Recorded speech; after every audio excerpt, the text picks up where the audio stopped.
Misotra ny fanasana ary tsy izay mivady ihany no moarana zany fa misy olo tena ihany koa miaraka aminay eo izay loko fa misy koa ny hafa avy ao amin'ny sampana lehilahy kristiana ao amin'ny Tsekema Quebec dia isaorana miarabana roa zay araka izany ary manamafy ny fiaravana ho amin'ireny rehetra. Izay zany le maha-malagasy antsika riavaka mahazo tombony kely foana tsika satria efa mifampiaraba tamin'ny 13 May dia mbola misy kadony ray amany dia isaorana amin'ny razona antsika rehetra. Iavana malamo ny tompo ny tenin'Andriamanitra izay ifampizarantsika ny teny ity dia mbola mifantoka ao anatin'ny lohahevitra mpanjintsika Tsekema manao hoe maniky hoavozon'ny fanamasina. Efa maro no tenenina tao anatin'izany riavaka, efa maro ny zavatra mifampizarantsika ary loko fa tsy latsa-danja izay nanambara tamin'ny toeran-kafa ny nambara tamintsika teto ny Tsekema Montréal araka izany fandeha ho fitiniko izany amin'ny teny ity fitiniko izany atao hoe maneke hoavozon'ny fanamasina izany. Fanontaniana mipetaka dia izao nilatsaka tokoa ary ny fanamasina nandalo tokoa ary ny Pentecoste niara-paly isika tamin'ny herin'ny androany nanam-pifaliana isika ny alatsinainy satria teo anatin'ny andro firesana rahateo izany dia mety anontany isika ny valina tahaka ny tantara fotsiny ihany be izany fanamasina izany dia tahaka n'le ray taon'ny ry ihany be izany mba nankalazaina ihany fa ny apitso dia nilasika reraka ny apitso lasika fehezony kibo manompo zao fa lany ny volana mambana fety ny apitso tena sahirana fa tena nanao fety loatra tao anatin'ny iaroko malalo mety tamin'ny efa kristiana isika ary ny baiko namena antsika tamin'ny alalan'izany hoe maniky hoavozon'ny fanahy zany dia misy antoky dia ilaza aminao aho fanehezana izany lohahevitra izany famarana n'ity volana mety rahatelo dia izao misy tombotsoa vitsivitsy reto tiako mba fampizarana aminao ao anatin'izany hoe mandray ny fanavaozan'ny fanamasina izany ianao mifiainanao.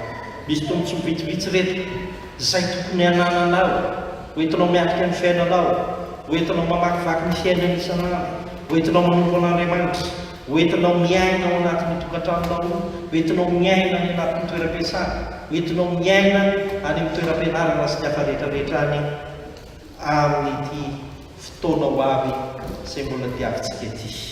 Raha iso baibolitsika riavany vakina tamintsika telo mioka toko faraka 10 andininy fahasivy ka hatramin'ny 7 izay milaza indrindra ny fampianarana ataon'ny tompo ny amin'ny tokony hivavahany olona ary dia rafitra nampianatra an'izany izy ny endriketiky ny fivavahana izay fanaon'ny kristianina rehetra rehefa amin'ny fotoana tahaka an'izao ka inzay tsika miredina ny hoe ny vavaka nampianaran'ny tompo sy ny sisa manomboka any amin'ny andininy voalohany ka hatreo amin'ny andininy fahavalo izy no milaza an'izany fa tia kosa ny fampizaranao ry avaka fa misy tontsoafo tiany ny tompoko mihitsy ary zany ny angatahany sy talaony anome zany mibaiko atsika mba haneketsika ny fanavaozan'ny fanamasina ry havana manaro amin'ny tompo ny tombontso voalohany dia ity ary tokony hohaitsika tsara zany ny tombontso voalohany dia izao izay rehetra manaiky avaozan'ny fanamasina dia mahazo valom-bavaka hatrany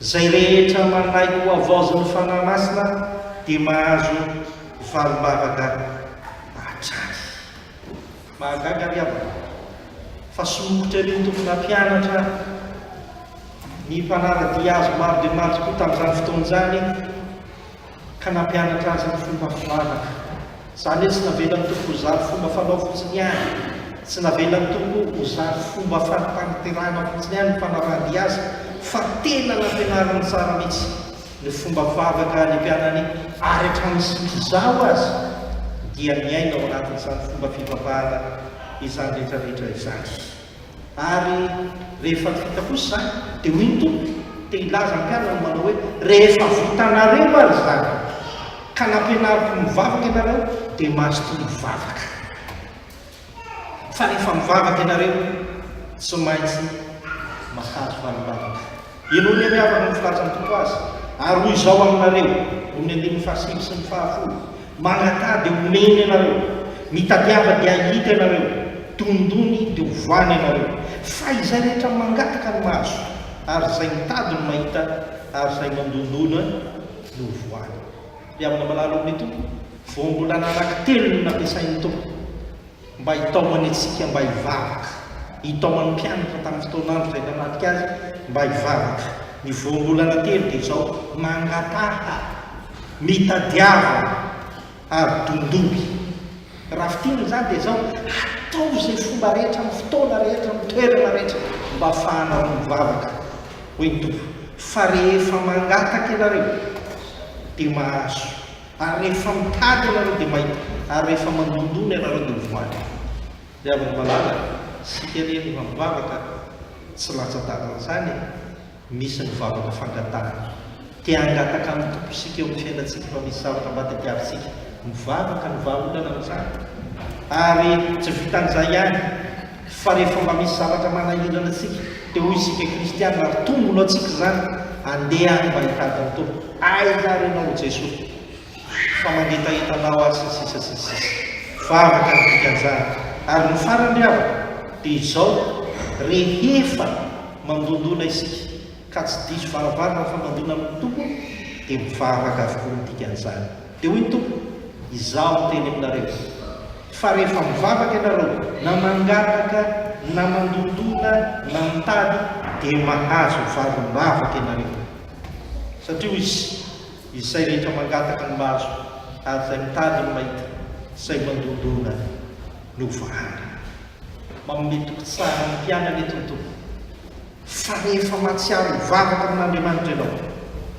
dia tadidio fa tsy maintsy mahazo valom-bavaka ho aminy ry amana malalo amin'ny tompo mbola mety efa amintsika zany mety efa amin'ny lehilahy kristianina zany ary zany ny antom-pisian'ny sampana tahaka an'izany hoe mivavaka tsy mandany andro zany tsy hoe atokotoko fotsiny ao zany tsy hoe zay tianao lehilahy kristianina fotsiny dia mba ao fa dia manalana azy fiainany e misy sika any Madagasikara any taloha mba manalanala azy ao hoe sisisa tsy zany fa ny antom-pisian'ilay sampany reny dia mivavaka ao anatin'izany tsarovy ry aho fa rehefa mivavaka isika dia tsy misy miveromaina fa tsy maintsy omeny tompo valom-bavaka hatrany naizanaiza misy atsika ry aho ny zavatra nalovantsika amin'izao fotoana izao dia mila vavaka ianao reny io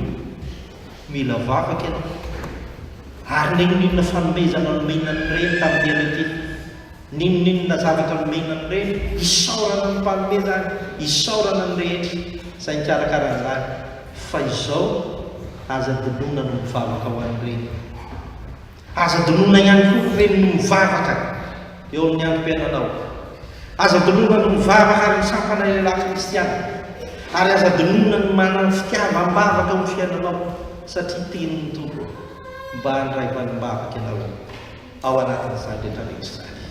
Mampalahelo amin'ny fiainana ry havako dia ity, misy amintsika miezaka magnataka amin'ny Jesosy saingy izao tsy maharo-pery isika, mora-kivy isika ary dia mitsara isika ary indrisy aza indraindray fa rehefa tsy mahatsiaro mahazo vanim-bavaka izay isika dia mandeha mitodika any amin'Andriamanitra hafa. Tsy fanao zany, adino isika ny fiangonana, tsy fanao zany fa ny tompo efa nilaza antsika, ny apôstôly efa nilaza mivavaha ka aza mitsaratra, izy amin'ilay mivavaha mandrakariva ianareo. Ry havana malalo ilaina vavaka ny fiainana lao antsika ty azy tsy hoe aty-pita ranomasina dia izay, ary izay ny olana man'ny aty-pita ranomasina raiza naiza rehefa tratra ny fiainana ty ka ty tena fiainana rotoroto, ka ty izao sarotra, ka ty amin'ny 5 ny fanompoam-pivavana, 3 efa fotoana tsy anina naitso zany fa lasa afaka-panahy tandremo zany. Mety misy namatsika maro miboloatra zany aty ty fatrimoriany ity, tao isan'andro isan'andro mba tsy ary mivavaka sy ny fivavahana efa nitaizana azy, tao isan'andro isan'andro mba metraka ny fiainany amin'ny alalan'ny vavaka fa te hahazo anjara valim-bavaka avy amin'ny tompo ihany koa izy. Ianao reny tena tsorony zany, tsisy adevitra zany fa ny reny nataiza dia anisan'ny tena hoe mizaka ny tserany, mizaka ny didy maro amin'ny fiainana, isaorana ny tompo fa nomeny ny fanahany ianao an'izany. Kanefa koa ny aposiako anao reny dia ity, aza mitsahatra mivavaka, mivavaha ho an'ny anao, mivavaha ho an'ny vadinao, mivavaha ho an'ny zanakao, mivavaha ho an'ny ray aman-dreninao, mivavaha ho an'ny mpiara-miasa aminao, mivavaha ho an'ny mpiray fitona aminao, mivavaha ho an'ny tenanao. Fa valiana Andriamanitra ianao ary tsy vitsy ary mbola haina Andriamanitra manome valim-bavaka ho antsika satria tsy vitsy ny nahazo valim-bavaka ny amin'ny vehivavy ao amin'izany Baiboly izany. Ho antsika lehilahy kristianina ry havako satria alaladina kristianina ity, aza kino mivavaka fa tadio fa nieniky ny fivavahana, ny fanatanterantsika ny asa rehetrarehetra fanompoana aty am-piangonana ny ao anatin'ny sampana lehilahy kristianina. Ary izany ny tao manany rehetra hoe mahagaga aty amin'ny fiangonana samy lehilahy rehetra izao, fa misy ny tsy miditra ao anatin'ny sampana lehilahy kristianina, fa misy mipetropetraka fosiny eny, tsy mitsara kory ny dikan'izany fa ny zavatra tiana ho tenona amintsika dia izao. Mety manana ny antony tokoa ianao tsy idiranao sy ny hafa rehetrarehetra, fa saingy izao endriky ny vavaka sy ny fanompoana an'Andriamanitra ny fanaovana asa aty am-piangonana. Ninona ndraikitrao, na mpitandrina ianao, na mpiandry ianao, na mpitondra mpitendry zava-maneno ianao, na dekonina ianao, na biro-piangonana ianao, ninona zavatra iainanao dia tsarovina, dia fantara fa endriky ny fanehoana ny fivavahana amin'Andriamanitra ray zanaka fanamasina avokoa izany rehetra izany. Tsejajeja tsy ahatra ny lazako ry ao, anisan'ny zavatra anankiray izay tena mba mahazatra antsika lehilahy amin'ity aladin'ny sampana lehilahy kristianina ity, misy mahazatra izany, tsy mandeha mivavaka ny lehilahy. Taninareo mivavaka, teny rakitra, dia tsara ny trano, za matoly ato, za manao an'izao, tenenina andao mba hivavaka ary dady, zanga teneninareo fa za tsy maintsy mivavaka, zanga mivavaka ohatranareo gana tsy makany am-piangonana ara dia tsy mivavaka, atsaharo zany. Ary za mino fa matotongetisika tsy isika koa no tiako tenenina amin'izany fa fitoriana ny filazantsara no atao anatin'ireny sampana lehilahy kristianina ireny, ary mpitoro ny filazantsara koa ny reny mpianakaviana. Noho izany raha misy ray mpianakaviana hitanao fa manao izany, raha misy lehilahy hitanao fa mba manao izany, dia pitsipitsiny izy ary mivavaho izy fa omen'Andriamanitra valim-bavaka mba hitodika ihany koa. Izay ny tombontsy voalohany ry havana. Rehefa manaiky avao zao ny fanamasina isika ka mivavaka dia omen'Andriamanitra valim-bavaka fotsika. Fa ny faharoa dia izao, inoy anie ty tombontsy anankiray ity e? Hoy ny tompo, fa iza moa aminareo amin'ny 1:1, fa iza moa aminareo izay ray? rangatana ny zanany nofo no anome azo vato, ary rangatany azo andrano no anome azo benarano somy azo andrano, ary rangatany atody ny anome azo mainko. Ko raha ianareo dia ratsy aza malalala nome zava-tsoany zanakareo tsy maiky ava fa ny ray mahazaka tsara zany fampianarana ataon'ny tompo zany aho.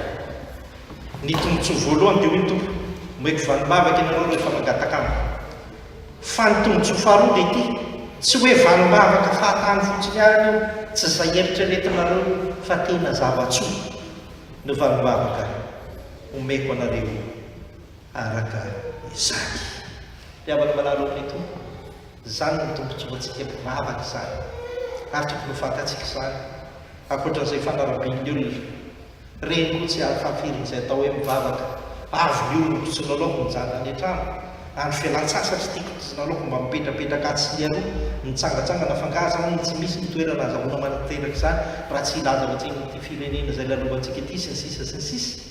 Fa saingy izao efa nomen'Andriamanitra zava-tsoa isika, efa nomen'Andriamanitra valimbavaka isika, tsy mitsahatra an'io zany valimbavaka izany fa mandrakizay ary mandrakizay izany rehetrarehetra izany. Tombotsoantsika izany avaka, ny tombotsoantsika dia izao, mba eno kely anie ity zavatra lazaiko aminao ity ny olona rangatanao dia mety manome tokoa. Dady izany mba mangataka vola omeny ianao, ny zava mangataka vola omeny ianao, fa indraindray reny miampy somary fananarana kely, miampy esoeso kely, miampy latsa kely, iny dia tsy tsiro tsara, tsy amely latsony aho zany le izy. Mameny iny dia zay fa raha vao madita dia tsy zanaky nintsony aho, tsy zany fa ny tompo rehefa manome dia hoy izy tsy manome fotsiny ihany fa momeko zava-tsoa ianao. Tsy jereny anao mpanoka, tsy jereny anao kamokamo, tsy jereny anao manao meloka, tsy jereny anao mazoto mivavaka, tsy jereny izay ale toe-tsainao any hoe inona ny antony andehananao te-piangonana, inona ny antony idiranao sampana lehilahy kristianina sy ny hafa rehetrarehetra, inona ny antony anaovanao diakonina, inona ny antony anaovanao mpitandra, inona ny antony mahatonga anao renim-pianakaviana, inona ny sainao amin'izao olona sy fotoan'izao, na dia mivavaka ary ianao, inona ny anomezanao tsy ny azo fa omeny tsika. Rehefa mangataka amintsika dia omeny, ary rehefa manome atsika izy tsy mba manome tahaka ny fanomeny zao tokotrao, fa tena manome atsika, manome zavatra rehetra lavitra. Ary zany no resahany io, ianareo na ray azy angatahany zanany nofo anome azo vato, angatahany azo an-drano no anome azo menarano misony azo an-drano, ary angatahany atody ny anome azo mainka. Tsia nareo ara-malalan'izany ary tena kely tompo zany, fa maiky izany ny ahy sy ny tsara fotsiny any nomeko anao ny tompo, fa tena ny zava-tsoa, tsy ny marendrena fotsiny ihany satria hitatsika tsara fa ny nofo, ny azan-drano, ny atody dia mahakasika ny nofo daholo zany, sakafo hoanina ny tena dikan'izany amintsika olombelona. Izany aza nangatahanareo izy ka omeny zanaka, izany nangatahany zanakareo ka omeny anareo, fa izaho kosa mihoatra lavitra noho izany nomeko anareo arak'izany. Indraindray ry havana manahirana satria ny valimbavaka io any tena manahirana amintsika kristianina, mangatakitsika, miaritsika, mitanaotsika. Indraindray raha misy fomba tsy atao ihany fa tia hazo valimbavaka, fa firifiry amintsika moa no indrisy. Fa rehefa mangataka amin'ny tompo tsy mba mamaly, tsy mba miteny amin'ny tompo hoe mangataka aminao ary tompo, izao mifaniriko, izao ny zavatra kasaiko dia izay. Fa ny olana ao antsika olombelona dia tia faritana foana izay valimbavaka omen'ny tompo. Tompo mangataka aminao azy zao tsisy ratsy zany, ny tompo dia efa niteny hoe mangataka. Fa saingy izao itery tompo natao voary, iteny izao tsy azo ny valimbavaka iny tezitra amin'Andriamanitra ianao, tsy azo ny valimbavaka iny malahelo ianao, tsy azo ny valimbavaka teneninao, nefa mety misy valimbavaka hafa. Apetraka ny tompo, omeny tompo antsika sy fomanina antsika, ry afaka malala amin'ny tompo. Izao ny tompo mitsarotsika, ny asain'ny tompo ataotsika ianao sy izaho dia ny mangataka fotsiny any, mametraka eo am-pelantanany iray. Fa ny valimbavaka kosa izay mety hoentika izany valimbavaka izany izy ny mamarika izany rehetrarehetra zany. Ny aoka ho fantanao fa azo mantoka kosa dia ity: Jesosy Kristy tsy manome vato anao amin'ny fiaina, Jesosy Kristy tsy hanomenena rana anao amin'ny vavaka ataonao, ary Jesosy Kristy tsy hanotra anao mainoka izany nao vinanao vina, fa zava-tsy ho sarobidy no menitsika.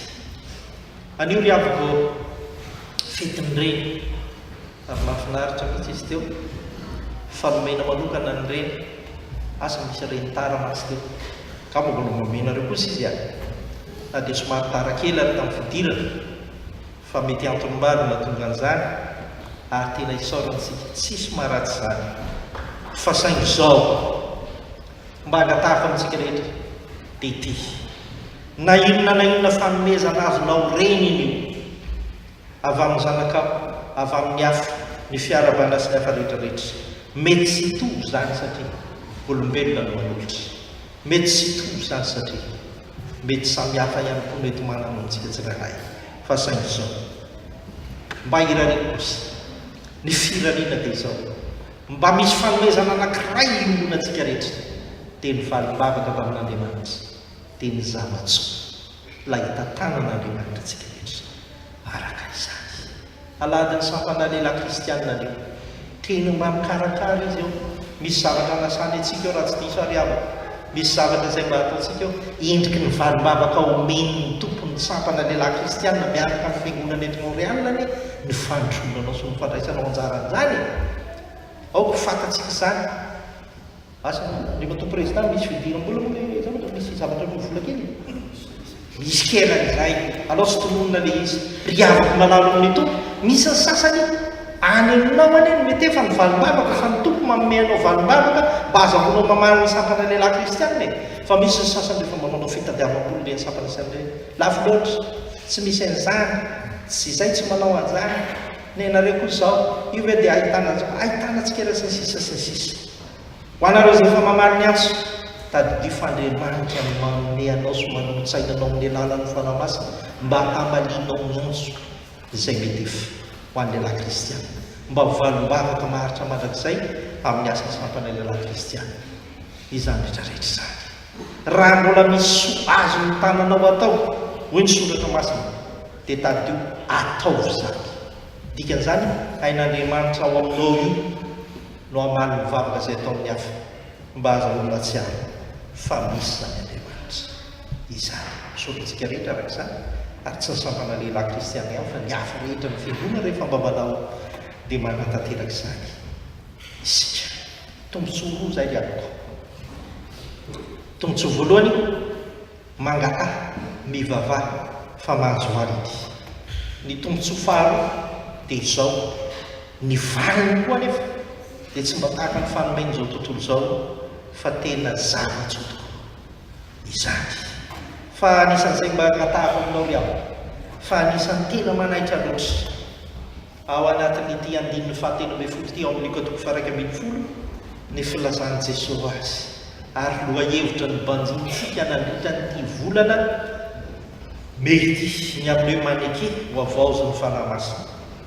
Dia alevo akiko aminareo izany: ka raha ianareo nandeha ratsy aza mahalala nome zava-tsoa amin'ny zanakareo, tsy maty hafa ny ray izay ny an-danitra nanome fanahy masina ho amin'izay mangalakala.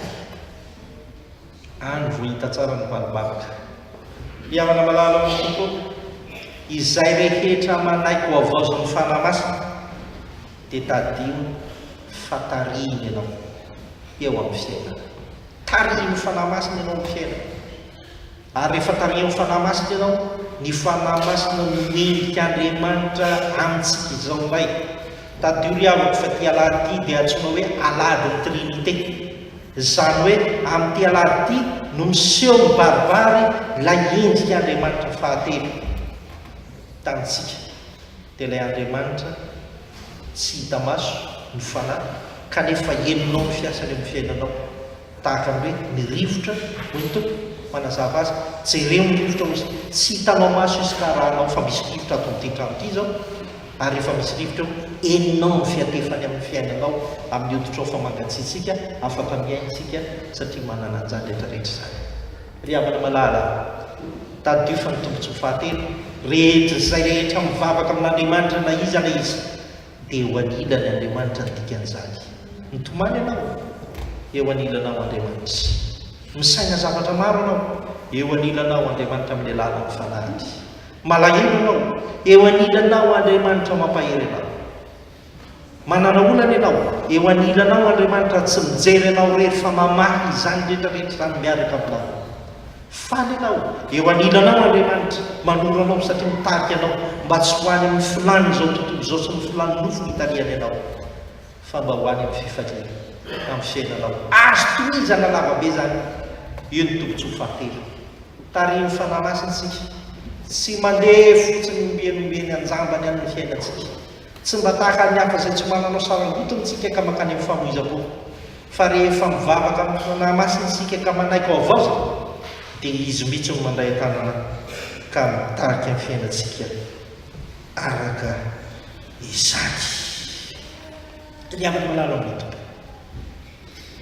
tadidio fa Jesosy Kristy ao amin'ny Jaona toko 4:20 ao dia milaza an'izao zavatra izao.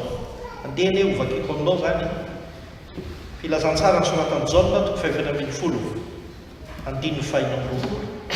dia milaza an'izao izy satria nalahelo ny mpianatra. Ty olona ty rehefa nilaza ny tompo eo faty aho, nalahelo ny mpianatra ry havaka. Tena very sika, ny sasany namela ny asa, ny sasany tsy nanderina na dia ny ray ny akory azy, ny sasany namela n'izay zavatra rehetrarehetra tampotampoka eo ny tompo andeha. Ary rehefa manomboka azy izy amin'ity Jaona toko 4:20 ity dia manao hoe aza malahelo no fonareo, minoan'Andriamanitra mino ahy. Fa ery amin'ny 9:20 izy dia niteny hoe fa inona ny antony tsy tokony hampalahelo anareo? Ny antony miavaka dia izao hoy izy: fanompananatra dia ny fanahy masina, izay raha miray amin'ny anarako izy no mampianatra anareo ny zavatra rehetra sy hampatsara anareo ny zavatra rehetra izay nolazaiko taminareo. Ry havana malala amin'ny tompo, rehefa vita izany dia izy fiadanana no avelako aminareo. Ny dikan'izany izay manaiky tarian'ny fanahy manam-piadanana, izay manaiky vaovaoza ny fanahy masina dia efa voasolotra mazava tsara ny fiadanan'Andriamanitra eo amin'ny fiainany arak'izay voalazan'ny tompo izany. Io fanahy masina ry havako mampianatra isika, mampianatra anareo amin'ny sampana lehilahy kristiana amin'ny inona ny tokony atao amin'ny fomba fiady-hevitra, amin'ny fomba fanapahan-kevitra, amin'ny fomba fanatanterahana azy. Tsy ireo ihany fa tsika rehetrarehetra mampianatra sy mitarika antsika reny mpianakaviana amin'ireo adidy maro samihafa ankarahanao. Tomany ny ankizy tsy maintsy nireny eny elo antsony. Solution farany rehefa mitomany ny ankizy ka mbola minolo izy neny eo mba menolo zazy io, fa tsy isy dady ho antsony eo dady eo menolo zazy io, tsisy eny zany. Dia afaka malalo amin'ny tompo zany ny tsarovy tsara fa endrika ny tombotsoa izay omeny tompontsika. Hoy Paoly apôstôly ao amin'ny Galatiana toko 5:20, raha velon'ny fanahy isika dia aoka andeha araka ny fanahy. Ny dikan'izany tsy velovelom-pona isika, tsy velombelom-pona isika aveloko indray mandeha, fa manana ny fanahy azo antosany. Ary rehefa miaina ao anatin'ny fanahy tsika ka tarian'ny fanahy dia Paoly apôstôly ihany no milaza an'izany amin'ny 2:20 sy ny 7:20 manao hoe fa ny vokatry ny fanahy kosa dia fitiavana, fifaliana, fiadanana, faharo-po, famirampanahy, fanaovan-tsoa, fahamarinana, fahalemem-panahy, fahamononam-po. Ry havako malala, iza ny tsy mba maniry zany? Iza ny ankonana tsy mba maniry zany? Iza ny lehilahy kristianina tsy mba maniry zany? Isika izao na inonina fiainantsika tsy mba maniry fifaliana, fiadanana, fitiavana, faharo-po, famirampanahy, fanaovan-tsoa sy ny sisa. Iainantsika isan'andro zany rehetrarehetra zany. Ka raha maniry zany ianao, maniky ho avaozan'ny fanahy masina fa omeny tomponao izany rehetrarehetra zany. Ry havana malala amin'ny tompo, raha manontany ianao ary ny tompo amin'ny teny ity, maniky ho avaozan'ny fanahy masina, inoko maromarona kokoa fa mahitsy ny valitentsika ka ny hoe eny manaky ahy ho avaozan'ny fanahy masina. Raha toka eny tahaka izany ny valiteninao dia matoky efa misy tombotsoa telo lehibe omeny tomponao dia ny varibavaka sy ny zavatso reketin'izany varibavaka izany ary ny fanahy masina anampy anao. Fa raha mbola misy kosa no misalasala any amin'ny manodidina antsika rehetrarehetra ny diavoko dia aza kivy isika fa mivavao azy ary mba afankataro aminy fa raha manaiky ho avaozo ny fanahy masina afanahy masiny toko izy dia azo any mavaka tsy miady rery amin'ny fiainana ary indrindraindrindra omeny tompo ny fanahy hitarika azy. Koa mino sy manantena ary mirary soa manokana ho an'ny sampana lehilahy kristianina amin'ny aditsiny andraikitra rehetra izay atrely tsy eto amin'ny efitsika memoriala ihany fa fantako fa misy vahiny hafa ihany ko eto any amin'izay didy ataontsika rehetra. Raha soanareo reny, raha soa miankonana rehetra fa fety ombonana izany fety izany. Raha soa antsika rehetra. Amen.